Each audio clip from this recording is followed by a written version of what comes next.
Muy buenos días, bienvenidos. Es un placer y una obligación para el Centro, para el gobierno de la empresa, el poder convocar a este seminario para discutir en torno al tema que nos convoca, en qué consiste el deber de cuidado de los directores de las sociedades anónimas. Dice el artículo 41, inciso primero de la Ley de Sociedades Anónimas, lo que siempre ha estado ahí, hace ya muchas décadas, pero probablemente nunca se había leído y releído con más atención y urgencia que en el último tiempo. Los directores deberán emplear en el ejercicio de sus funciones el cuidado y diligencia que los hombres emplean ordinariamente en sus propios negocios y responderán solidariamente de los perjuicios causados a la sociedad y a los accionistas por sus actuaciones dolosas o culpables. El caso La Polar y las recientes decisiones de la Superintendencia de Valores y Seguros, tanto en la formulación de cargos como en la aplicación de las sanciones administrativas que hemos conocido hace pocas semanas, apuntan a dotar de cierto contenido más preciso, pero todavía inicial y en desarrollo, creo yo, a este concepto jurídico algo indeterminado de lo que es la culpa leve o el cuidado mediano que le corresponde a los directores de las sociedades anónimas. En particular, comienza a perfilarse, aunque todavía de modo, creo yo, evolutivo, el concepto menos manejado por la jurisprudencia y por la doctrina nacional hasta ahora, que era el deber de cuidado de los directores de sociedades anónimas. Si uno analiza las resoluciones de la Superintendencia de Valores, hay definiciones del regulador del mercado de valores respecto de lo que entiende la conducta exigible de un conjunto de actores de este mercado. Y voy a sintetizar, sin ánimo de ser exhaustivo, algunos de los mensajes o conclusiones del órgano regulador en torno a estos deberes. Respecto del directorio, lo que ha dicho la Superintendencia es que no resultaría admisible que no existan sistemas de control de riesgos y de auditoría interna, que tampoco sería aceptable que los directores se despreocuparan de la existencia y funcionamiento de los sistemas de auditoría interna y mucho menos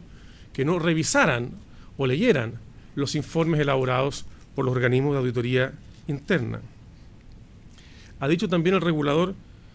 que a los directores les cabe una actitud escéptica y una actitud inquisitiva y activa ante supuestas inconsistencias en la información recibida por parte de la administración. El principio de buena fe, que por ejemplo en las normas de Delaware le permite a los directores estar protegidos respecto de la información recibida por parte de la administración, aquí tiene matices. Si la información aparece inconsistente, si la información no es clara, si ofrece espacio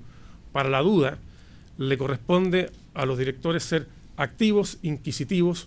en la búsqueda de información adicional para corregir, para aclarar las dudas. Ha insistido la Superintendencia de Valores y Seguros en este concepto ya anunciado en el caso FASA, en orden a que el derecho de estar informado de parte de un director ya no es un mero derecho del director, sino que constituye una obligación. Que este derecho no cedería en beneficio del director, sino que es una obligación que va en beneficio de los accionistas. Y por tanto, no es una cuestión entregada al libre albedrío del director el requerir información, sino que hay, en rigor, pese a que el texto de la ley no es claro en esta materia, una obligación de informarse. Respecto al comité de directores, ha dicho el regulador que habría, respecto a sus integrantes, un especial deber de cuidado, en parte como contrapartida de la remuneración adicional que reciben, y en parte porque a ellos les cabe examinar y proponer la aprobación de los estados financieros, lo que exigiría un celo, un rigor en el análisis de los estados financieros superior al que se le exige al resto del directorio. No está dicho exactamente así, pero pareciera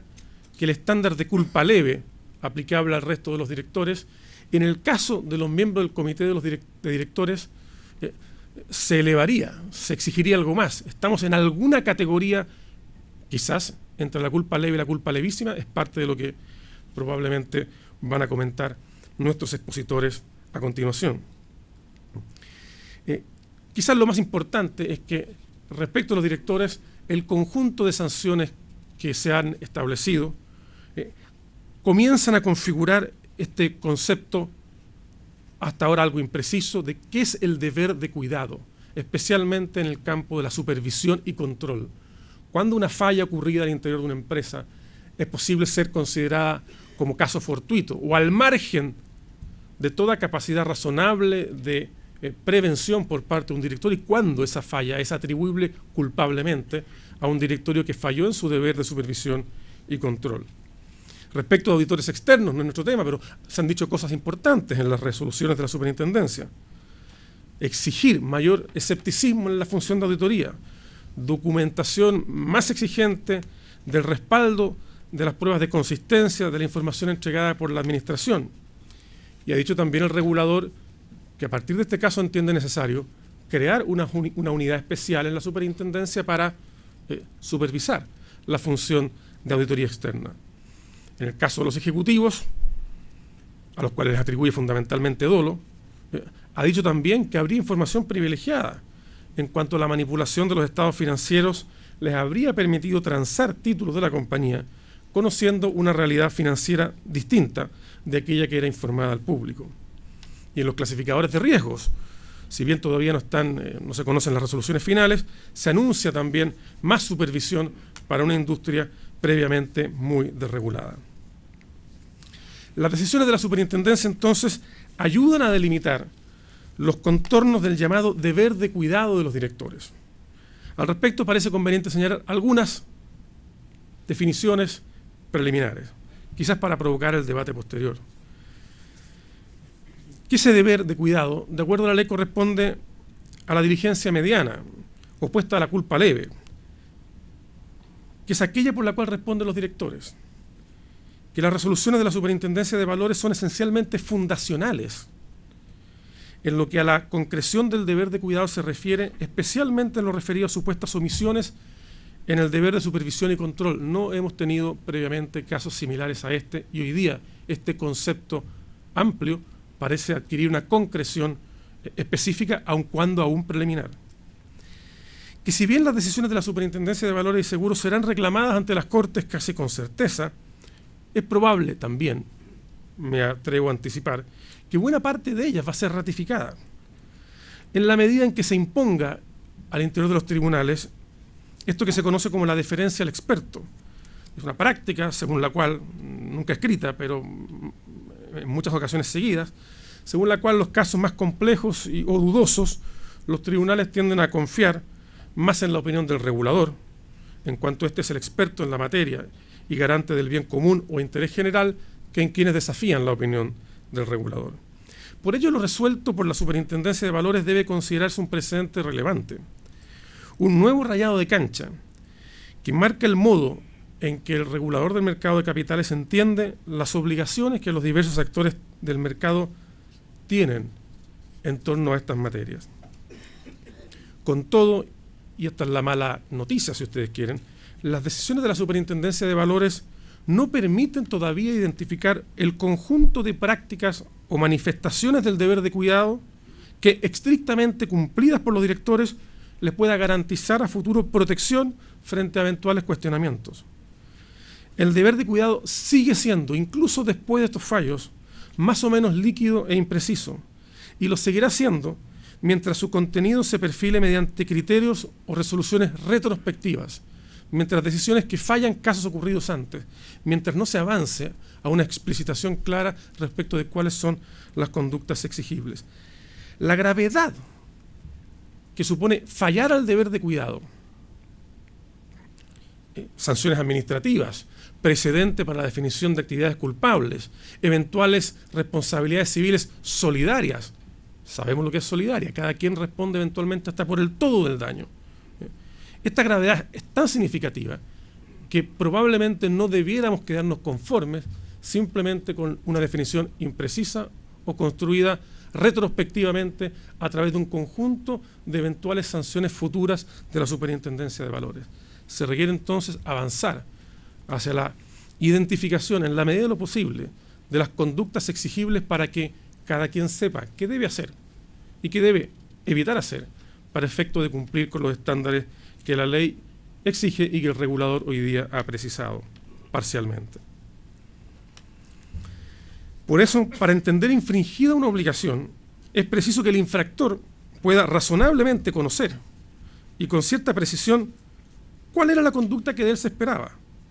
Eso nos parece está aún pendiente, porque en caso contrario se puede vulnerar el principio jurídico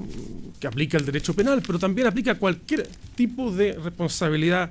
administrativa o sanción o ejercicio de la acción punitiva del Estado, según la cual no es razonable sancionar si la conducta que se reputa infringida no ha sido definida previamente por la ley. Porque la complejidad y los efectos de la declaración de culpabilidad en este caso son muy graves. El principal efecto patrimonial para los directores sancionados no está en el pago de la multa, sino en los efectos que la declaración de culpabilidad de la Superintendencia de Valores pueda tener en los juicios civiles si esa culpabilidad es ratificada en las Cortes. Porque la responsabilidad solidaria por daños causados por conductas dolosas y culpables no parece distinguir, insisto, entre los que han actuado con dolo y con culpa. Y por tanto aquellos que buscaron enriquecerse serían igualmente responsables civilmente que aquellos que simplemente habrían fallado a su deber de supervisión y control. También hay desafíos en la identificación de la causalidad. El nexo causal entre el daño, o más bien la acción doloso culpable y el daño, es la misma para quien entró a un directorio al final del proceso que para quien estuvo durante todo el tiempo en ese directorio. Es la misma la causalidad de quien comete el dolo que respecto de quien simplemente falló en su deber de control. En fin, hay muchas preguntas aquí. Para dilucidar estas y otras, contamos afortunadamente con un par de expertos en materia de responsabilidad civil, de regulación económica de alto prestigio. Por tanto, yo quiero ahora presentarlos y darles la palabra. En primer lugar, el profesor Enrique Barros, doctor en Derecho de la Universidad de Múnich, probablemente el tratadista más reputado en responsabilidad extracontractual de Chile y un poquito más allá de nuestras fronteras también, abogado integrante de la Corte Suprema durante varios años, expresidente del Colegio de Abogados.